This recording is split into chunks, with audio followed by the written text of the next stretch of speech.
O deputado Evair Vieira de Mello denunciou durante coletiva de imprensa da oposição ao governo Lula os abusos de autoridade que se tornaram a tônica do governo com a cumplicidade do Supremo Tribunal Federal.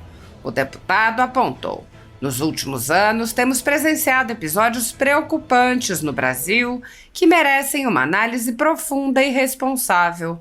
Um dos pontos mais sensíveis é o papel do Supremo Tribunal Federal, do STF, nas questões políticas e eleitorais.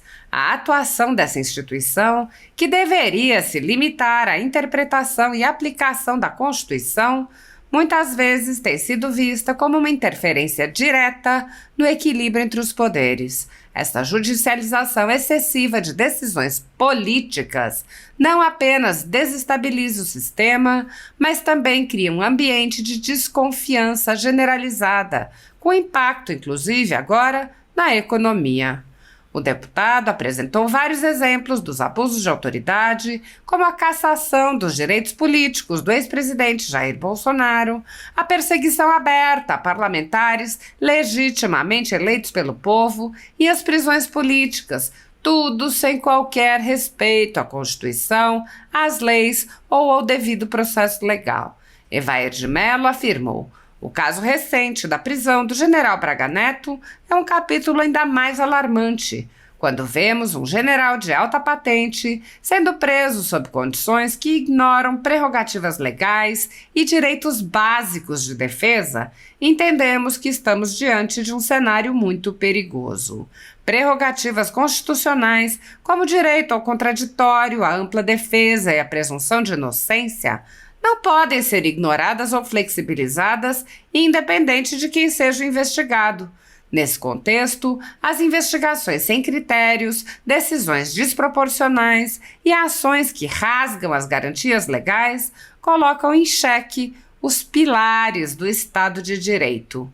O Brasil não pode se permitir a um sistema onde a lei seja aplicada de forma seletiva ou como instrumento de perseguição política. Isso não é justiça, isso é abuso de autoridade. Bom dia, senhores e senhoras.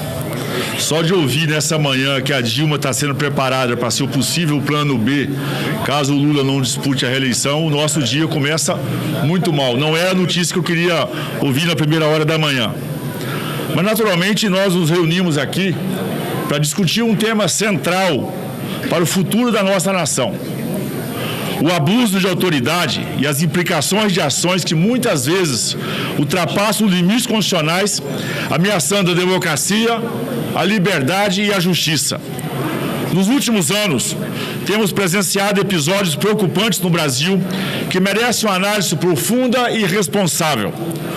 Um dos pontos mais sensíveis é o papel do Supremo Tribunal Federal, do STF, nas questões políticas e eleitorais. A atuação dessa instituição, que deveria se limitar à interpretação da aplicação da Constituição, muitas vezes tem sido vista como uma interferência direta no equilíbrio entre os poderes. Essa judicialização excessiva de decisões políticas não apenas desestabiliza o sistema, mas também cria um ambiente de desconfiança generalizada, com impacto, inclusive, agora na economia.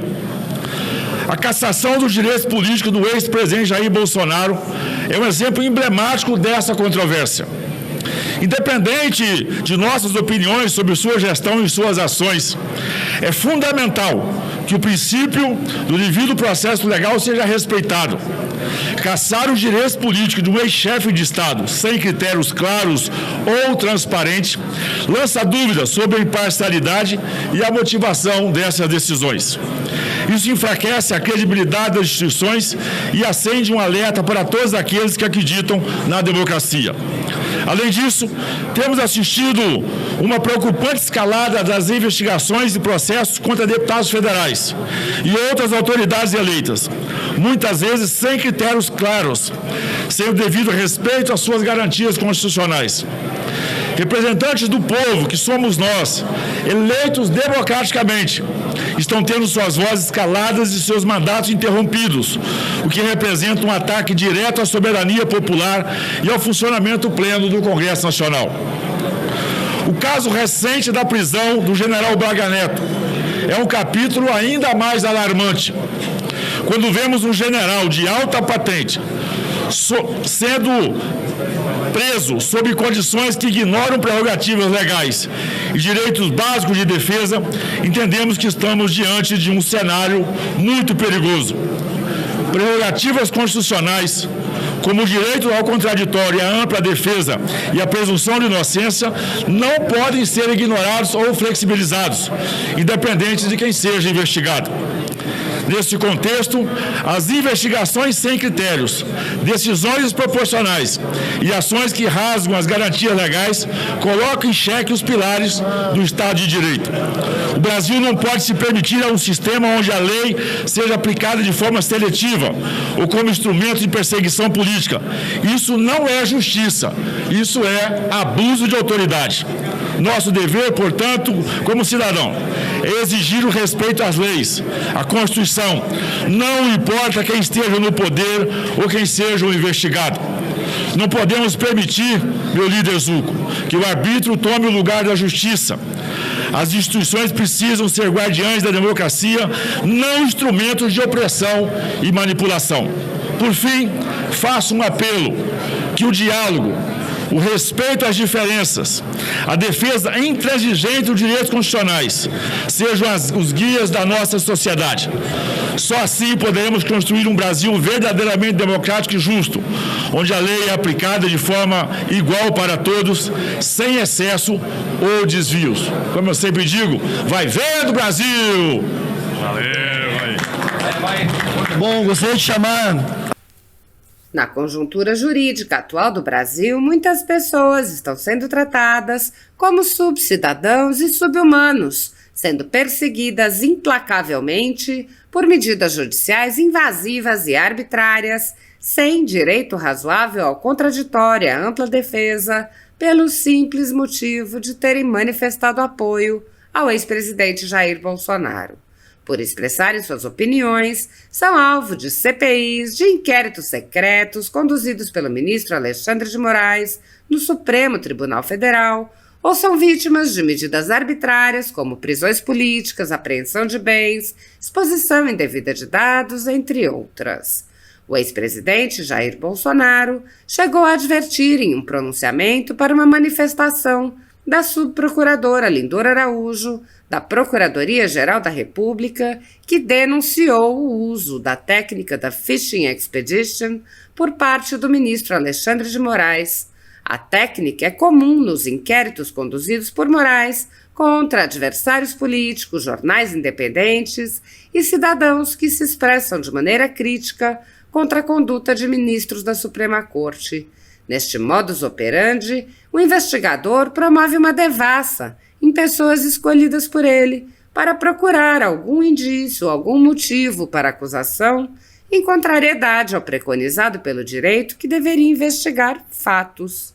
Em inquéritos conduzidos em cortes superiores, observa-se um procedimento característico. Matérias da velha imprensa atribuem um rótulo ou marca a um grupo de pessoas e isso é tido como suficiente para quebras de sigilos, interrogatórios, buscas e apreensões, prisões e confiscos.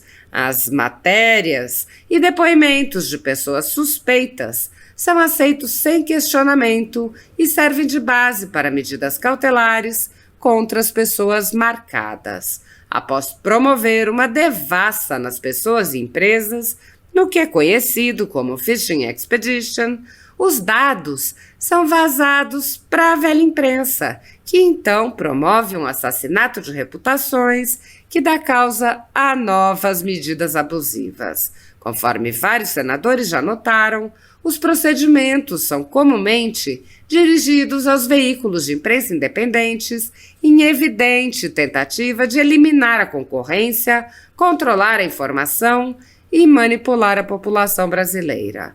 Os inquéritos são mantidos abertos por tempo indeterminado para continuarem a produzir seus efeitos devastadores sobre as vidas dos investigados que não têm meios para questionar as decisões. Em um inquérito administrativo no Tribunal Superior Eleitoral, Seguindo esse tipo de procedimento, o ministro Luiz Felipe Salomão ordenou o confisco da renda de diversas pessoas, sites e canais conservadores, inclusive a Folha Política. A decisão recebeu elogios dos ministros Luiz Roberto Barroso, Alexandre de Moraes e Edson Fachin, e o inquérito passa de corregedor em corregedor, enquanto a renda do trabalho de famílias e empresas permanece confiscada sem base legal. Após o ministro Luiz Felipe Salomão, já foram relatores do inquérito os ministros Mauro Campbell Marques, Benedito Gonçalves e Raul Araújo, e a atual relatora é a ministra Isabel Galotti. A decisão não discrimina os conteúdos e atinge a totalidade da renda dos sites, com o objetivo de levar ao fechamento dos veículos por impossibilidade de gerar renda. Todos os rendimentos de mais de 20 meses de trabalho são retidos sem qualquer base legal. Se você apoia o trabalho da Folha Política e pode ajudar, doe qualquer valor à empresa Raposo Fernandes através do Pix, utilizando o QR Code que está visível na tela ou o código ajude@folhapolitica.org. Caso prefira, há a opção de transferência bancária para a conta da empresa Raposo Fernandes, disponível na descrição deste vídeo e no comentário fixado no topo. Há mais de 10 anos, a Folha Política vem mostrando os fatos da política brasileira e dando voz a pessoas que o cartel midiático quer calar. Pix ajude@folhapolitica.org.